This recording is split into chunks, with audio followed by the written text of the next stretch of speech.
পিঠের উপর থেকে কাপড়টা ফিরিয়ে দিয়া ডাক দিয়ে কই তাকে দেখো তো আমার পিঠের মধ্যে কয়টা দাগ দেখা যায়? বলে আপনার পিঠের মধ্যে দাগ দেখা যায় 3টা। এরে হাফেজে কোরআন, ওই কবরের মধ্যে বাড়ি দিছিলা কয়টা? বলে বাড়ি দিছিলাম 3টা। বলে 3টা বাড়ি আমার পিঠের ভিতরে লাইগা রইছে রে, আমি তোর বাড়িগুলা সহ্য করতে পারি নাই। তুই যখন বাড়ি দিয়া আমার কবরের সামনে যাইকা চইলা আসো, আমি আমার মাওলার কাছে ফরিয়াদ জানাইছি, আল্লাহ আমার একবার ক্ষমতা দাও, আমি দুনিয়াতে যাইয়া ওই হাফেজে কোরআন রে তার পেটের ব্যথাটার জন্য আরেকবার দোয়া কইরা দিয়ে আসি। হাফেজে কোরআন কয় বুঝলাম না, আমি তো কবরের সামনে বাড়ি দিতি, কবরের মধ্যে বাড়ি দিছি, আপনার পিঠে আসলো কেমনে? আর আপনি বা কেন আমার পেটের ব্যথা 2বার বালা হইছে, 3য়বার বালা করাইলেন না? ডাক দিয়া কয় বাবারে, ব্যথা তো মাফ করার মালিক আল্লাহ, ব্যথা দেওয়ার মালিক আল্লাহ। কথা কোন আল্লামা জালালউদ্দিন সুয়ুতী রাহমাতুল্লাহ আলাইহি এবং জালালউদ্দিন মুহল্লি রাহমাতুল্লাহ আলাইহি দুইজন তাফসীরকারক এক আয়াতের সমান সমান তাফসীর করতেছেন। আমি আল্লাহ তাআলার কোরআন থেকে বলেছি, বিসমিল্লাহির রহমানির রহিম, ওয়া নুনাজ্জিলু মিনাল কুরআনি মা হুয়া শিফাউ ওয়া রাহমাতুল লিল মুমিনিন। জোরে কন্না সুবহানাল্লাহ। আল্লাহ তাআলা ঘোষণা করেন, ওয়া নুনাজ্জিলু মিনাল কুরআনি, এবং আমি কোরআন নাজিল করেছি। মারহাবা কইতেন না? মা হুয়া শিফাউ, আল্লাহ তাআলা এটাকে শেফা হিসেবে মানে রোগের নিরাময়কারী হিসেবে, ওয়া রাহমাতুল লিল মুমিনিন, কাদের রোগের নিরাময়কারী হিসেবে? মুমিনদের রোগের নিরাময়কারী হিসেবে আল্লাহ তাআলা কোরআন নাজিল করেছেন। ও মুসলমান, কোরআন কেমনে মুমিনের জন্য নিরাময়কারী? এবার রাসূল সাল্লাল্লাহু আলাইহি ওয়াসাল্লাম বলে, ও জগতের বান্দার দলেরা, ও জগতের উম্মতের দলেরা, যখন তোমরা আল্লাহ তাআলার কোরআনের দিকে তাকাইবা, তোমাদের যেই কোনো রোগের কথা স্মরণ হইলে আল্লাহ তাআলার কোরআনে তোমাদের সকল রোগের চিকিৎসা আছে। এবার আপনারা বলেন, আল্লাহ তাআলার কোরআনে আমাদের সকল রোগের শিফা আছে না নাই? আছে। আরো জোরে কোন আছে না নাই? ও বাবা, আমরা সমাজে কত ফতোয়া, হুজুররা দিয়া কোরআন খতম করান যাইতো না, হুজুররা দিয়া সাফা খতম করান যাইতো না, এত রকমের খতম নাকি হুজুররা বাইর করছে।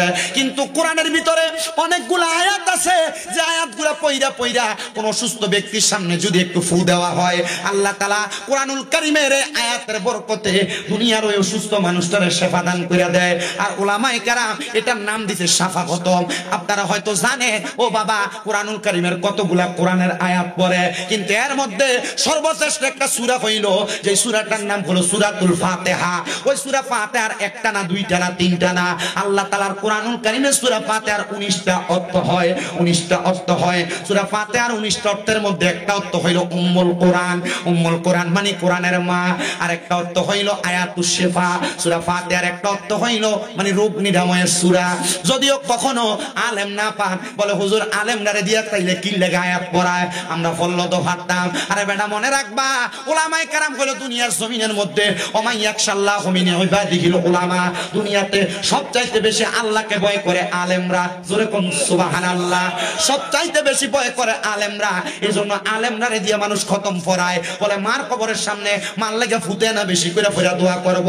হ্যাঁ, ফুতে করে করলেও দোয়া হইব, কিন্তু আলেমরারে দিয়ে করাইলে আল্লাহ দোয়াটা তাড়াতাড়ি কবুল করবে, এটার একটা গ্যারান্টি আছে, কারণ তারা আল্লাহরে বেশি ভয় করে। কিন্তু মুসলমান আলেম যদি আলেমের দাম না রাখতে পারে, আলেম যদি আলেমের সম্মান নিজেই মারি দিয়া যায়, আলেম যদি আলেমের সম্মান নিজেরটা নিজে নষ্ট করে যায়, এটার জন্য তা আমরা দায়ী না। আমরা সব সময় চেষ্টা করি আলেম ওলামার দাম, আলেম ওলামার সম্মান বাড়ায় দিতে। ও মুসলমান, কুরআনুল কারীমের মধ্যে অনেক সূরা আছে, যে সূরার আয়াতগুলো তেলাওয়াত করলে আল্লাহ তাআলা শিফা দান করে। সালামুন কওলাম মির রাব্বির রহিম, সালামুন আলা ইব্রাহিম, সালামুন আলা ইয়াসিন, সালামুন আলা মুসা ওয়া হারুন। আছে না নাই? ও শিফাউল লিমা ফিস, আছে না নাই? কথা কয় না, আসেনি আসেনি। তো কোরআনের প্রত্যেক জায়গার মধ্যে কেন মিয়া কথা কয় না? কিতেছে এটা হচ্ছে আমার পুরো হোমনা দিয়ে আমার একটা ফাগলা ভক্ত কইতে গেছে, জিগার নাম নেই, গনিয়ার সর, গনিয়ার সর। ওই আমি রামপুর আইলো এটা, আমি ওই মাথাত গেল এটা যা, হে মাথাত গেল এটা যা, কইতে পাগল বানাইছে। আপনার কষ্ট হইতাছে বাবা? আরো জোরে কোন কষ্ট হইতাছে? তাহলে বলেন, কোরআনের ভিতরে রোগের শেফা আছে না নাই? জোরে কোন না আছে না নাই? কেমন শেফা? রাহমাতুল লিল আলামিন নবী শিক্ষা দে উম্মত, আল্লাহ তাআলার কোরআন যখন তোমরা তেলাওয়াত করবা এমন ভাবে তেলাওয়াত করবা যেন আমার আল্লাহ তাআলা তোমাদের মনের পুঙ্খানুপুঙ্খানু ছোট বড় সব গুনাহ মাফ করে দেয়।